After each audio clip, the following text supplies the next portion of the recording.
한국 헌정 사상 가장 까칠한 정치인. 예. 보시면은 머리부터 발끝까지 까칠까칠 써 있어요. 이분한테 질문을 잘못하면 혼납니다. 의외로 부드러운 구석도 있어요. 예. 이분이 뭘 물었는데 답변을 잘못해도 혼나요. 가만히 있어도 혼나. 떠들어도 혼나고. 예? 어쨌든 혼나게 돼 있어요. 이분을 만나면. 예. 그래서 분명 우리 편이 맞는데 왠지 어둠의 세력 같은. 분명히 우리 편의 맏형인데 뭔가 어둠의 세력이 아닌가 이분은? 무서워요. 기자들도 굉장히 무서워하는 분이고 인터뷰 하다가 기자들 혼나는 경우가 많이 있습니다. 질문이 마음에 안 들면 인터뷰 안 해! 이러고 나가시기도 하고. 네, 중간에 이분 기자뿐만 아니라 장관도 많이 혼났고요. 예, 많은 분들이 혼났습니다. 그래서 워낙 까칠해가지고 저희가 잘 모시기 힘들었는데 시국이 하도 엄중하잖아요. 예? 그래서 웬만한 분들은 대답할 수 없는 정국이 벌어지고 있단 말이죠. 근데 이분이 직접 선거를 때도 진 적이 없어요. 예. 저는 20대 초반에 이분을 처음 방송에서 봤는데 그때 영상 머리 많은 거 봐요. 고공청문회라고 이때 30대 중반이셨던 걸로 제가 아는데 그때 차분차분하게 하셨던 장면 한 가지만 보여드릴게요. 80년 9월부터 그 포고령 위반 학생들을 강제 징집을 많이 했죠. 이게 12대 국회에서도 문제가 됐었죠. 이른바 녹화 사업이라고요. 아, 예. 그래서 군에 들어온 학생들을 가지고 휴가를 내보내서 자기가 다니던 학교에 가서 동향을 파악해오도록 명령을 내렸단 말이에요. 그것이 군의 전투력하고 무슨 관계가 있습니까? 제가 보기에는 그런 과정에서 스스로 내가 하겠다는 사람도 있었을 거고 안 하겠다는 사람들한테 기합을 줬죠. 안 하겠다는 사람은 들어 좀 해달라고 부탁도 하고 뭐 그런 것은 있었을 것이 아니냐 하고 부탁도 생각하는데 하고요. 예, 제가 군대에서 부탁이라는 게 있습니까? 자, 오래전부터 까칠하셨어요. 이해찬 전 총장 모시겠습니다.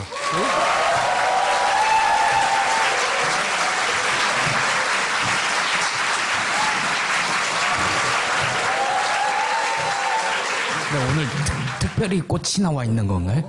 네. 까칠하셔가지고. 아, 중화시키면 꽃인가요? 네. 기억하시기로는 몇 살 때부터 까칠하셨어요? 까칠하지 않은데 왜 자꾸 까칠하다고 그래요? 아무도 믿지 않아요, 그거는. 네? 사모님이 오셨는 건데. 실제 사모님도 오셨어요. 네. 사모님한테 제가 같이 내려가서 보자고 예, 오늘 했더니 촛불 집회 나가려고 같이 조치원에서 올라왔어요. 아니, 제가 사모님한테 같이 내려가서 보자고 그랬더니 그 양반 하는 건 난 안 봐요. 대통령은 안 하신 거죠, 그냥? 2007년도에 당내 경선에서 떨어졌어요. 아니, 그러니까 보면은 장관부터 총리, 국회의원은 뭐 수없이 하셨고, 근데 대통령은 안 하신 거예요? 대통령은 아무나 하는 게 아니에요, 이건. 그건 대통령으로서 타고난 팔자가 있어요. 팔자가 있어야지 아무나 할 수 있는 건 아니에요. 아, 하기를 하시려고 했구나. 분수를 알았죠. 제가 안 된다는 걸 알고서. 네.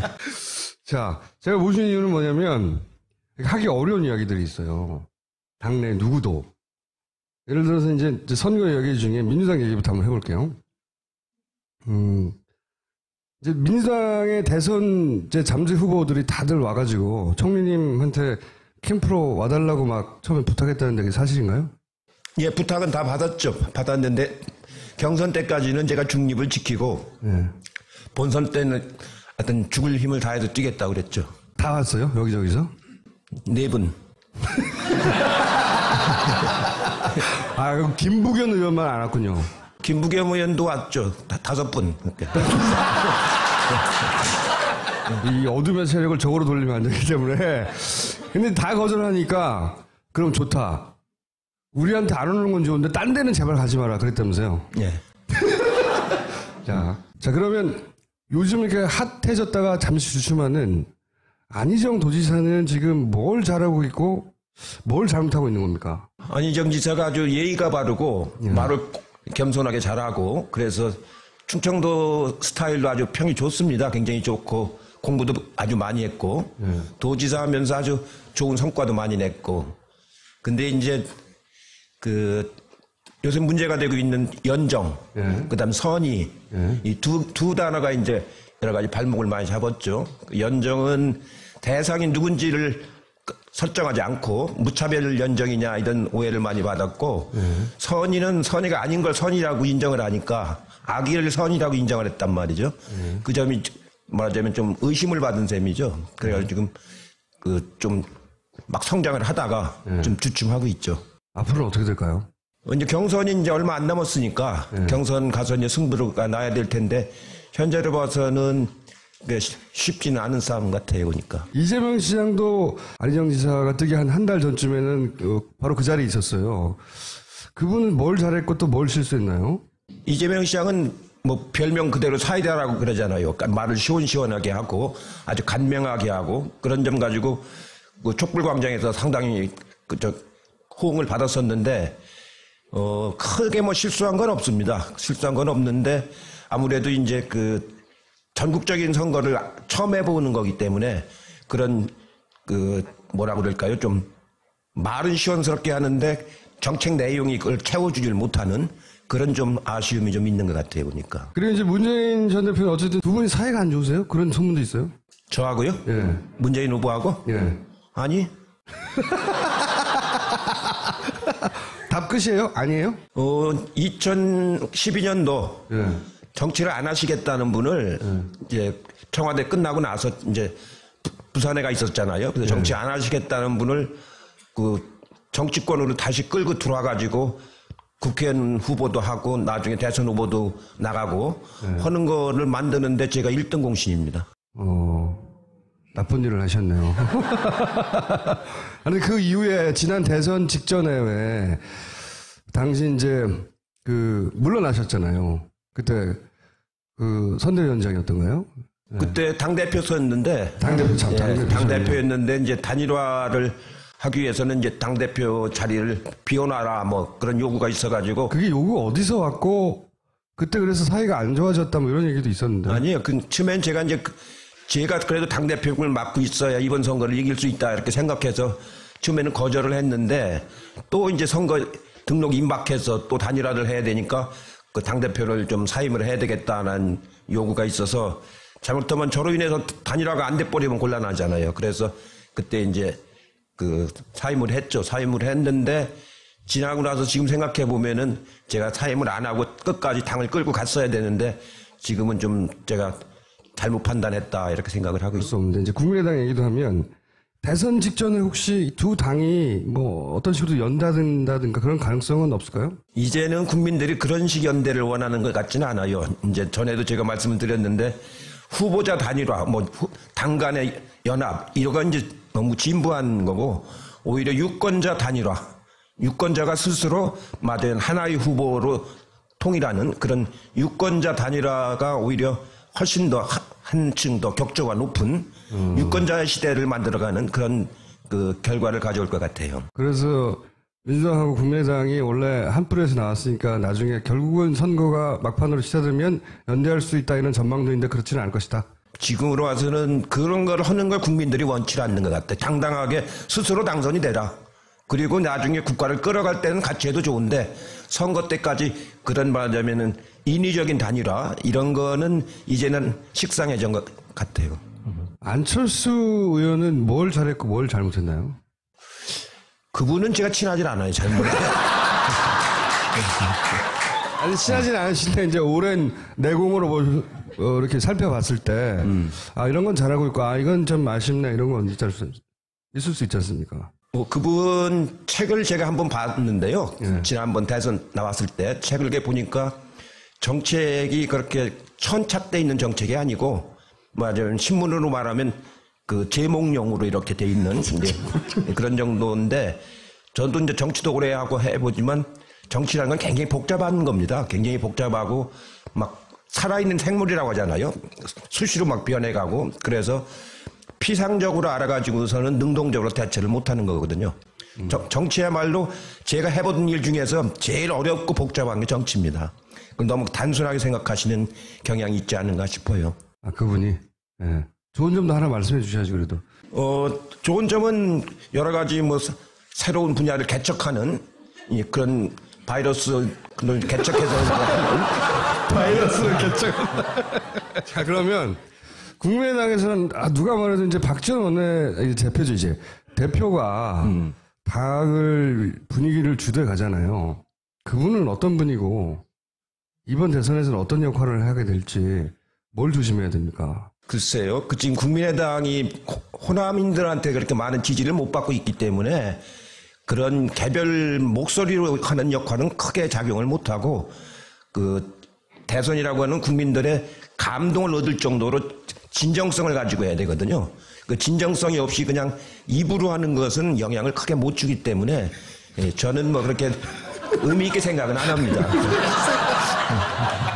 아니 그래도 박지원 대표는 한때 친하셨잖아요. 그래서 아니 지금도 개인적으로 아주 친하죠. 개인적으로 아주 친하고 그런데 요즘에 와서 이제 최근에 촛불 집회 이후부터 그 탄핵 때 이렇게 말씀하시는 거라든가 하는 거 보면은 국민들한테 큰 신뢰를 받기 어려운 그런 측면이 좀 있습니다. 특히 문재인 대표를 무지 씹으시는 것 같은데 박지원 대표는 거의 매일매일. 매일 그거야 뭐 이제 문재인 대표가 지금 대선 주자로서 제일 앞서 나가고 있고 또 지난번 당대표 선거 때 박지원 대표가 아주 근소하게 졌지 않습니까? 예, 그런 거에 대한 좀 아쉬움도 있군요. 그러겠죠. 예. 뒤끝인가요? 뒤끝이라는 건 아니고 이 정치인은 뒤끝으로 하는 사람은 꼭 집니다. 그건 아니고 다만 이제 말하자면 지난번 굉장히 열심히 대표 선거를 했는데 근소하게 졌거든요. 그거에 대한 아쉬움은 굉장히 강한 것 같아요. 평소에 저한테 얘기한 것도 보면은 그때 제가 문재인 대표를 이제 좀 지지를 했는데 그거에 대해서 저한테도 왜 그런 걸 했느냐고 막. 하지만 그건 뒤끝은 아니다. 자, 그러면 자유한국당 얘기를 또 해볼게요. 간단하게. 황교안은 어떻게 될까요? 이제 뭐 제가 보기에는 얼마 안 남았죠. 2달. 이제 한 2달 남은 셈이죠. 출마합니까? 출마하면 참 좋죠. 참 좋죠. 출마하면은 여권 스스로가 이제 뭐 이렇게 분열이 되는 거기 때문에 하면 우리로서는 선거가 훨씬 더 좋아질 텐데 제 생각으로는 한 국가의 총리를 맡았던 사람이 또 대통령의 권한을 대행한다는 사람이 그 뻔히 보는 상황에서 국가를 이렇게 또 대행을 맡기고 출마한다는 건 도리가 아니죠. 도리가 아니고 그거는 이명박 때는 4대강 사업으로 하청을 막 주더니 박근혜 대통령은 이제 국가 운영을 가지고 하청을 주고 또 하청을 주고 그러는 거 아닙니까? 예, 그거는 도리가 아닙니다. 예. 근데 그쪽에 계신 분들이 보통 도리, 상식 이런 거를 좀 뛰어넘는 분들이잖아요. 그러다가 이렇게 된 거죠, 지금.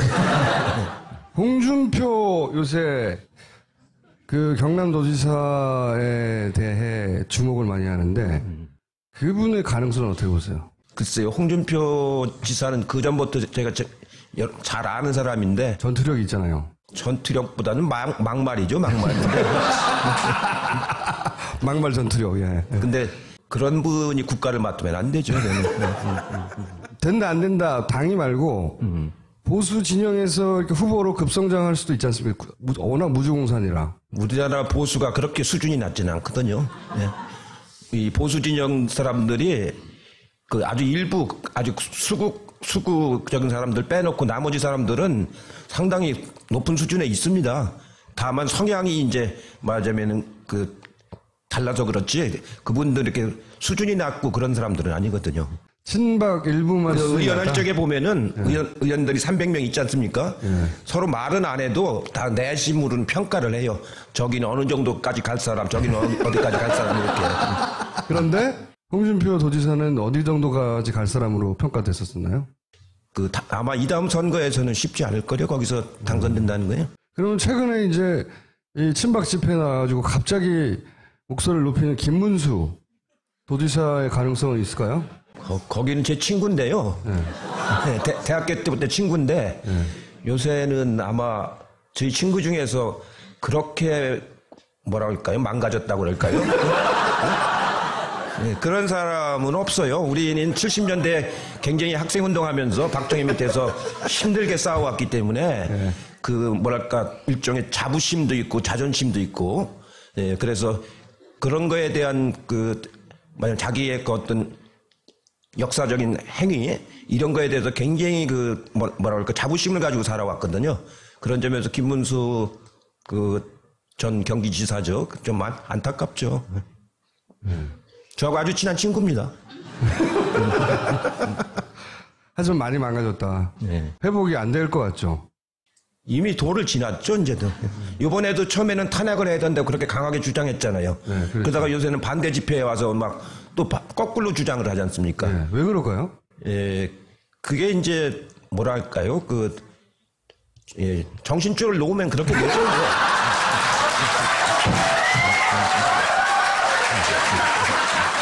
그외 이제 자유한국당 기타 등등은 제가 묻지 않기로 하고요.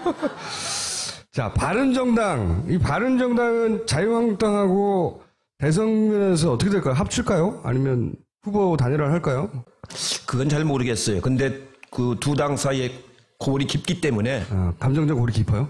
예, 굉장히 골이 깊고 또 탄핵을 바른정당은 추진한 사람들 아닙니까? 그렇기 때문에 대선 후는 어떻게 될지 몰라도 대선 전까지 하나가 되기는 쉽지 않을 거요. 후보를 단일화한다. 범보수 이러면서 이거는 가능성이 그것도 쉽진 않을 겁니다. 뭐 룰도 세팅하기 어려울 것이고 사실은. 그렇죠. 룰도 그렇고 지금은 합쳐져서 시너지가 날 이유가 없지 않습니까? 그렇게 보시고. 자, 그게 옛날로 다시 돌아가게 되는 건데 뭡니까? 새누리당으로 다시 돌아가게 되는 건데 그게 무슨 시너지 효과를 가져오겠어요? 그러면 바른당의 이제 1번 후보가 유승민 의원인데 예. 그분은 왜 못 뜰까요? 생각만큼 뜰 거라고들 진보 진영에서는 아주 무서운 후보가 될 거라고 생각했었었는데 그분은 저도 이제 같이 상임위도 같이 해보고 의원 생활 같이 오래 했는데 온건한 보수입니다. 합리적이고 온건한 보수인데 지금 이 탄핵 국면에서는 그 정도 갖고는 어려울 거예요. 왜냐하면 지금 우리나라 국민들의 80%, 85%가 정권을 교체하자는 아주 절절한 소망을 갖고 있지 않습니까? 그런 한 85%가 탄핵을 해야 되고 절절하게 정권을 교체해야 된다고 그러는데 유승민 후보 쪽으로 마음을 줄 사람이 얼마나 있겠습니까? 그거는 그분 개인의 문제가 아니고 현재의 국민들 정서 그것 때문에 뜨기는 어렵다고 봐야죠. 지명도도 아주 낮고 인지도도 최근에 와서 여론조사에 조금 뜨는 거지 그분이 한 무슨 성과라든가 업적이라든가 이런 건 하나도 모르잖아요. 딱 하나 있죠. 원내대표 잘린 거. 네, 원내대표 때 이제 배신자라고 해가지고 한 건데 그 정도 갖고는 국민들에게 어필을 못하죠. 아주 그냥 정치라고 하는 건 본인의 소리가 있어야 됩니다. 네? 본인의 철학과 소리가 있어가지고 그거를 가지고 국민들에게 다가가는 것이지 다른 거는 아닌 거거든요. 한때 반짝할 수는 있지만 오래 갈 수가 없다 그런 거죠. 그러면 이런 거 어떻습니까? 이번 대선에서 보시기에 선거를 한두 번 하신 게 아닌데 저 사람을 주목해 봐야 돼 이런 후보 있어요? 후보나 기존의 후보든 아니면 후보가 아니든 간에 제일 주목할 사람들은 민주당 후보들이죠. 민주당 경선이 본선이라고 할 정도니까. 그리고 여론조사에서도 보면은 대개 민주당 후보들 총합이 한 60% 정도 나오지 않습니까? 전체 100% 중에서 20%는 투표 안 하시는 분들이고 60%는 민주당으로 기울었고 나머지 20%는 다 먹어도 20% 아닙니까? 그렇기 때문에 민주당 경선이 본선이란 말이 틀렸다고 보기는 어렵죠. 그러니까 민주당 후보 내에 어떻게 경선이 치러지느냐 그게 가장 흥미로운 관전 포인트라고 보죠. 네. 지난 예를 들어서 IMF 때를 봐도 그 정도 일이 벌어졌는데 그리고 김영삼 당시 대통령의 지지율이 5%대로 모두가 다 욕했단 말이죠. 근데 결국 선거를 해봤더니 김대중 전 대통령이랑 이회창 여기 박빙이었어요. 생각보다 표차가 좁았어요. 혹시 그런 일이 또 벌어지지 않을까 싶은. 지고 있었죠. 11월 18일까지 김대중 후보가 이회창 후보한테 지고 있었습니다. 네, 여론조사로 상으로는. 예, 여론조사상 5, 6% 지고 있다가 IMF 구제금융이 오면서 국가를 부도를 냈지 않습니까? 그러면서 이게 판세가 뒤집어진 거거든요. 원래는 한참 지고 있었죠. 그러니까 11월 15일까지 지고 있다가 이제 18일 날 뒤집어졌는데, 그러니까 좀 앞서가고 있었는데, 그 당시 이회창 후보는 굉장히 강한 후보죠. 말하자면 거의 당선권에 가 있었던 후보거든요. 당선된다고 다들 예, 생각했던. 다 당선된다고 생각했죠. 그래가지고 저희도 이제 조금 이기고 있어서 조금 안심을 했는데 바로 따라오더구만요. 그래가지고 나중에 26만 표 차이로 겨우 이겼는데 그 당시 이해창 후보하고 지금 저쪽 그 범여권에서 나오는 여권 후보들하고는 전혀 다르죠. 그때는 굉장히 그분이 강자였었습니다.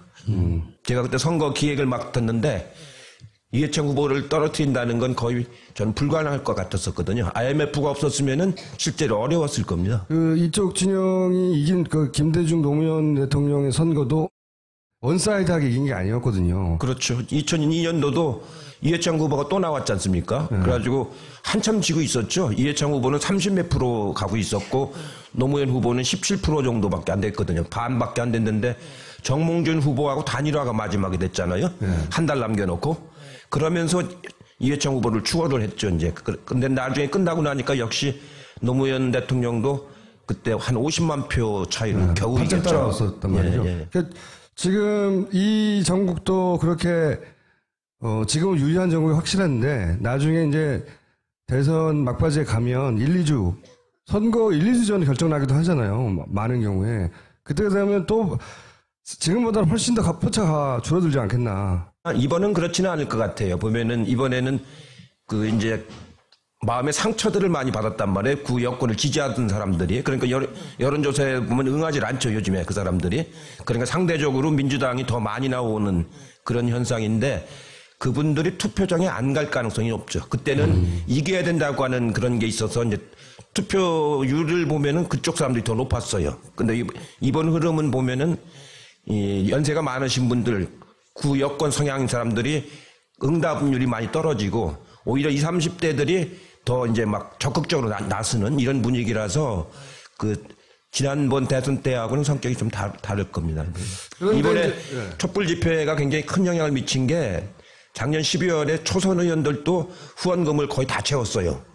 뭐 5만 원, 10만 원, 어떤 사람은 10,000원 보내면서 미안해요, 나중에 다시 보낼게요, 뭐 이런 사람들도 있고 그렇게 젊은 사람들이 막 정치에 참여하고 그 성과를 같이 누리려고 하는 그런 거는 제가 한 30년 정치했는데 이번에 처음 봤습니다. 혹시 우선 여쭤보고 싶은 게 이제 탄핵 기각에 대한 흉흉한 소문들이 있잖아요. 그런 거 들어보셨죠? 그거 탄핵 기각의 가능성에 대해서는 어떻게 보세요? 이 강물이 이렇게 굽이치긴 해도 이 바다로 가지 산으로는 안 갑니다. 이 강물은 끝내 바다로 가는 거지 산으로 가지는 않습니다.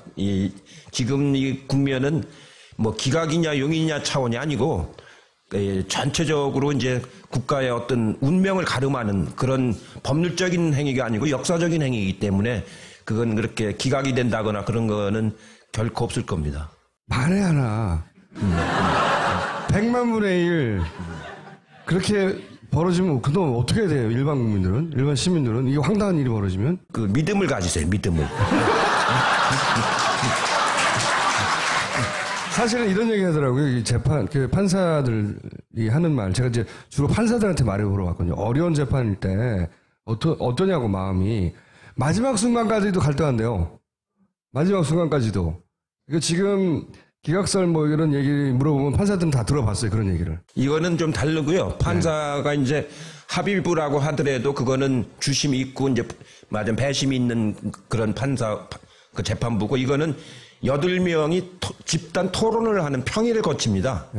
이제 어제부터 시작을 했죠. 8명이 문 잠그고서 연구관도 못 오고 비서도 못 들어오고 8분이 모여서 이제 집단 토론을 해서 그 의견을 자꾸 모아나갑니다. 의견을 자꾸 모아나가가지고 최종적으로 평결을 마지막 날 이제 해서 발표를 하게 되는 거기 때문에 혼자 고민하는 게 아니고 맞으면 8분이 같이 고민하는 그런 결과가 나중에 나옵니다. 물론 평결을 할 적에는 찬성도 있고 반대도 있겠지만 토론 자체는 8분이 함께 같이 합니다. 그렇기 때문에 이렇게 막 갑자기 마음이 변하거나 이런 그 평의가 진행되진 않아요. 그랬으면 좋겠는데.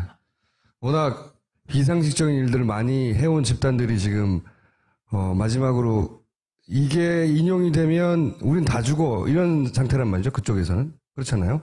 그런 심리 상태겠죠. 지금 그 헌법재판관 분들 중에서 제가 이제 아는 분들이 한 절반 정도 되고 모르는 사람이 한 그러니까 절반 정도 되는데요. 대체적으로 보면은 이 개인적인 성향하고 이 평의 결과하고 같진 않거든요. 아, 그래요? 요거 자체 하나하나를 가지고 검토를 하면서 본인의 성향이 보수적이더라도 이 맞으면 판결에 어떤 결과가 나올 때 나라가 어떻게 되겠는가. 그러니까 이게 이제 형사처벌이 아니고 형상 책임이라고 그럽니다. 형상 책임. 그러니까 그 직분에 맞는 일을 했는가 안 했는가. 이 형상 책임을 묻는 거기 때문에 그렇게 막 그 엉뚱한 결과가 나오거나 그럴 가능성은 매우 적습니다. 자, 그러면 탄핵 인용되기까지 저희가 할 일은 집회 열심히 참여하고 목소리를 내고 그리고 얼마나 많은 사람들이 이걸 원하는지 보여주고 이거네요. 그게 중요하죠. 왜 그러냐면은 12월 3일 날 그때 200만 명 가까이 모였는데 그거 모이기 전까지는 아까 말한 바른정당 의원들 있지 않습니까? 그분들이 흔들렸었어요. 예. 뭐 대통령이 물러나겠다는데 뭐 꼭 탄핵까지 해야 되느냐 흔들리는 모습이 역력했었습니다. 그러다가 12월 3일 날 그 집회를 보고서 월요일 날부터 태도가 바뀌더라고요. 그래가지고 나중에 234명까지 이제 우리는 200명을 겨우 넘길 거라고 봤는데 234명까지 나왔거든요. 그거 보면은 아무래도 그 촛불의 민심, 그 절절한 그 소망 이게 큰 영향을 미칩니다. 만약에 만에 한 100만 분이라도 탄핵 기각되면 매일 나오세요. 이제 앞으로 저희 방송에. 책임지시고. 자, 특검법 연장, 이게 직권상정을 이제 정세균 의장이 원칙에 어긋난다고. 그분이 또 신사잖아요. 그러다 보니 그 직전에 정의화 의장도 사실 안 한다고 하다가 했어요. 그것도 여쭤볼게요. 정의화 의장은 성을 가겠다고 직권상정 안 한다고 그랬는데 왜 갑자기 하게 됐어요, 그때? 글쎄, 정 의장이 그때 자기 절대로 그 직권상정은 없다. 그 성을 바꾸더라도 자기는 안 하겠다. 근데 그렇게 하길래 상당히 결연한 의지를 가지고 있구나 했는데 그때 그 국정원장이 국회를 와가지고 한 30분간 그 정 의장 방에서 만났어요. 만나고 나서 국정원장 돌아간 뒤에 한 20분 후에 테러방지법은 지금 국가가 비상사태이기 때문에 상정한다고 태도를 이렇게 바꿨거든요. 국정원장. 30분 동안 국정원장이 정 의장한테 무슨 말을 했는지는 아무도 지금 모르죠. 두 사람만 알죠, 두 사람만. 혼나고 싶어 그랬을까요? 한번 털어봐. 아니 국회의장도 모르는 비상사태가 몰래 벌어지고 있었나? 근데 국회에서는 사이렌 한 번도 안 울렸거든요. 그러면 정세균 의장도 국정원장을 보내야 됩니까? 아니 어떻게 해야 되나요? 정치 짬밥은 지금 총리님이 더 높잖아요. 정세균 의장보다.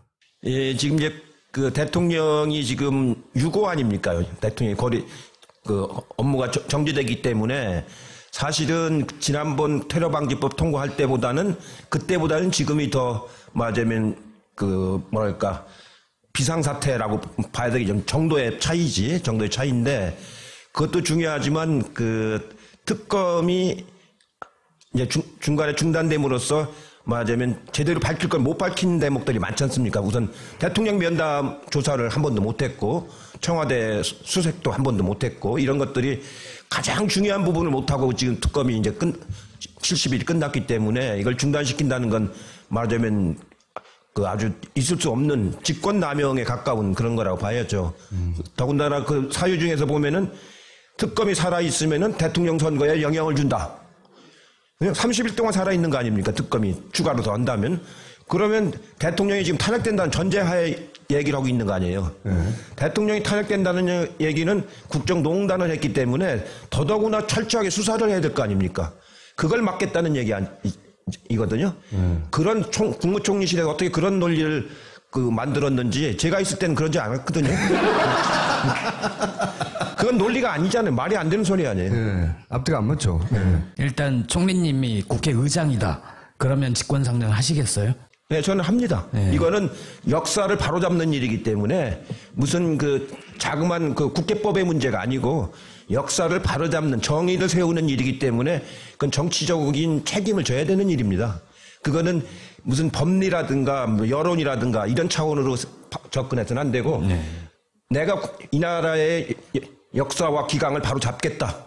이렇게 해야 되는 거죠. 지난번에 추미애 대표가 이 자리에 오셔가지고 정세균 의장께서 직권상정 하시지 않겠습니까? 이러고 믿으라고 하고 가셨거든요. 이 처음 보는 일인데 이 새누리당을 제외하고 자유한국당을 제외하고는 다 몰려가서 직권상정 하라고 당대표하고 원내대표 갔어요.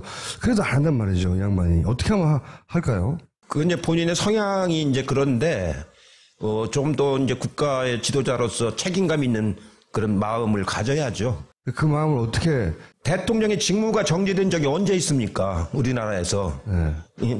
옛날 그 이승만 대통령 때 빼놓고는. 그러니까 하야했지 않습니까? 그런 적이 그거보다 더 큰 국가적인 비상사태가 어디가 있어요. 응? 이건 어떻게 보면 테러방지법하고는 차원이 다른 비상사태에 국가의 기강을 잡는 일이기 때문에 그건 국회의장께서 그런 책임 있는 자세로 태도를 바꾸셔야 이거 됩니다. 어떻게 바꾸냐고 제가. 아니 한 30분 가서 만나시면 안 돼요? 아니 우리 의원들도 가서 얘기도 하고 당 대표들도 가서 얘기도 하고 저도 개인적으로 또 이제 만나서 얘기를 좀 하려고 그래요. 그렇게 해서. 아직 안 만나셨구나. 예. 아니 공식적인 지도부가 해야지 제가 뭐라고 지금 거기 나서서 그걸 하겠어요. 아니 이거 어둠의 세력 가가지고 우선 공식적인 지도부가 하고 그러고서 이제 그게 이제 여의치 않다 하면 또 이제 정상정본 방법으로 안 되는구나. 이제 어쨌든 자유한국당은 의사 일정에 합의를 안 해줄 가능성이 높잖아요. 그러면 그러니까 직권상정이 필요한 거죠. 그렇죠. 거기서 의사일정 합의해주면 직권상정이 필요가 없죠. 왜냐하면 그 국무총리 탄핵은 대통령 탄핵하고 달라서 대통령은 과반수 이상이 발의를 하고 3분의 2 이상, 200명 이상이 찬성을 해야 이제 탄핵이 되는 건데 국무총리는 3분의 1 이상이, 그러니까 100명 이상이 발의를 하고 우리 당만으로도 발의는 할 수 있어요. 거기에 또 이제 과반수가 찬성하면 탄핵이 되는 거거든요. 네, 탄핵도 엮여 있죠. 그게 좀 이론이 있지 않나요? 대통령 권한대행이기 때문에. 아니 헌재로 그게 가야 아니고 된다, 뭐. 권한대행이라는 직함은 없습니다. 지금 한번 의미를 쓰고 있는 거예요. 헌법에 보면은 대통령과 국무총리와 국무위원만 있는 거지 직무대행이라는 건 없고 대통령이 고리될 시에는 국무총리가 대행한다. 대통령의 권한을 대행한다. 서술형으로 돼 있습니다. 명패에 보면 대통령 권한대행 이렇게 써서 명패를 이렇게 놨던데 그거는 불법입니다. 저거는. 그 양반은 시계도 만들었죠. 네, 시계도 그렇게 했는데 시계도 그렇게 했대요. 그거는 저도 권한대행을 여러 번 할 뻔 했지 않습니까?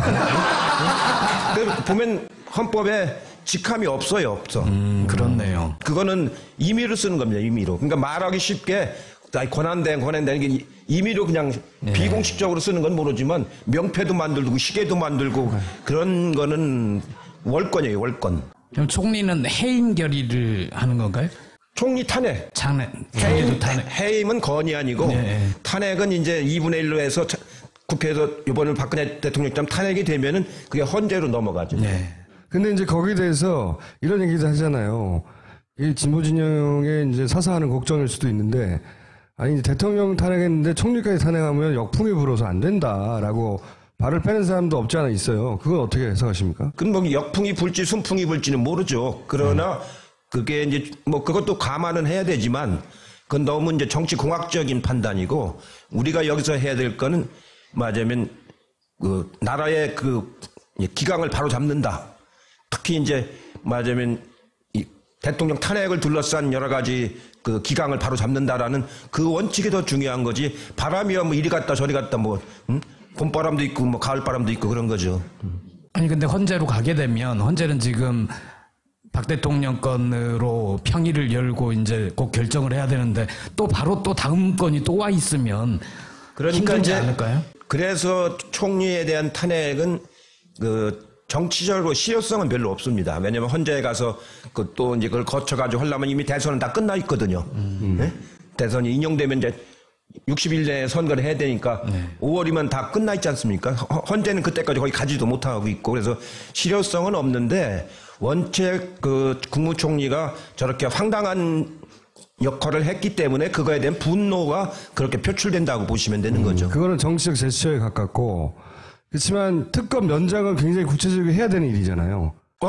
아니 두 개 다 해야 되는 일인데 그 총리를 탄핵하는 건 실효성이 별로 없다 그런 얘기고 특검 연장하는 것은 그건 수사권을 더 주는 거기 때문에 그건 굉장히 그 실효성이 있는 거죠. 그럼 특검원장이 안 되면 다 총님 책임입니다. 직권 상정이 안 되면 꼭 되게 해주세요. 하여튼 오늘 내일 이제 그 상황을 좀 보고 월요일 날 이제 의총이 또 그것 때문에 소집이 돼 있습니다. 의총에서 의원들 의견을 들어보고 그 노력을 하도록 그렇게 하겠습니다. 뭐든지 다 답변을 다 술술술 하세요. 그래서 저희가 앞으로 이제 대선 기간이 되면 한 달에 최소한 한 번 이상은 모시려고 하는데 대선이 2달밖에 안 남았어요. 그럼 최소 2번 앞으로 2번 약속하시는 거죠? 예, 하겠습니다. 그리고 이런데 처음 나오셨는데 재밌죠, 총님? 아주 젊은 사람들이 많고 그래갖고 신이 나네요. 다음 대통령 선거는 어떠세요? 준비하시는 거? 안분지족할 줄 알아야 된다고. 이 대선 때가 되면은요, 참 이상하게 이게 살풋이 가는 사람들이 많이 있어요. 살풋이 가는 사람들. 그 자기 분수를 좀 알아야 됩니다. 이번 대선 정부에도 많이 갔어요, 사람들이? 좀 그렇죠. 예를 들어서 김대중, 노무현 이런 분들은 대선 기간이 어땠어요, 보시기에? 김대중 대통령은 평생 동안 정치를 하신 분이고 젊어서부터 돌아가실 때까지 대선을 4번인가 치르신 분 아닙니까? 그렇게 해서 이제 헌신하신 분이고 노무현 대통령은 한 번 나와도 단박 돼버렸지 않습니까? 예? 그러니까 무슨 다른 여지가 없죠. 근데 이제 매번 습관적으로 나오는 사람도 있고. 예. 그러고 이제 또 막 나와서 좀 아까처럼 이렇게 상식적이지 않은 그런 행동하는 사람도 있고 대선 때는 여러 맞으면 뭐라고 할까 여러 현상이 생깁니다. 현상이. 요새 그 개헌 가지고 뭔가를 좀 해보겠다는 사람들이 있지 않습니까? 성공할까요, 그거? 네. 개헌을 하려면은 실질적으로 물리적인 시간이 안 되거든요. 왜냐하면 그것도 발의를 해야지 발의해가지고 국회에서 토론해야지 국회에서 표결해가지고 대통령이 공포를 또 20일 이상 이제 공포를 해야 되지 않습니까? 그러고 나서 또 열흘 이상 공포하고 나서 20일 이내에 이제 그 국민투표에 붙여야 되기 때문에 그러면 5월, 4월까지 해야 되거든요. 그리고 5월달에 또 대선 또 치를 거예요? 우선 시기적으로 불가능할 뿐만 아니고 내용상으로도 국민들하고 함께 하는 개헌을 해야지 정파끼리 모여가지고 자기들 이해관계에 맞는 것만 개헌을 하자. 그래가지고 국민들한테 무슨 도움이 되겠습니까? 그거는 대선 끝내놓고 내년 지방선거 때 개헌할 요량으로 충분히 토의를 해가지고 차분하게 국민들과 함께 토의해서 개헌안 내용을 잘 만들면 되는 거거든요. 지금 개헌안은 80년도 전두환이 때 만든 헌법입니다. 그분들은 근데 왜 그러는 거죠? 안 되는 거 알면서? 그러니까 제가 대선 때는 여러 가지 현상이 발생했습니다. 탄핵, 어떤 결과가 나든 탄핵이 결과가 나면 바로 오시기로 하겠습니다. 그때 오실 거죠? 예, 하겠습니다. 자, 여기까지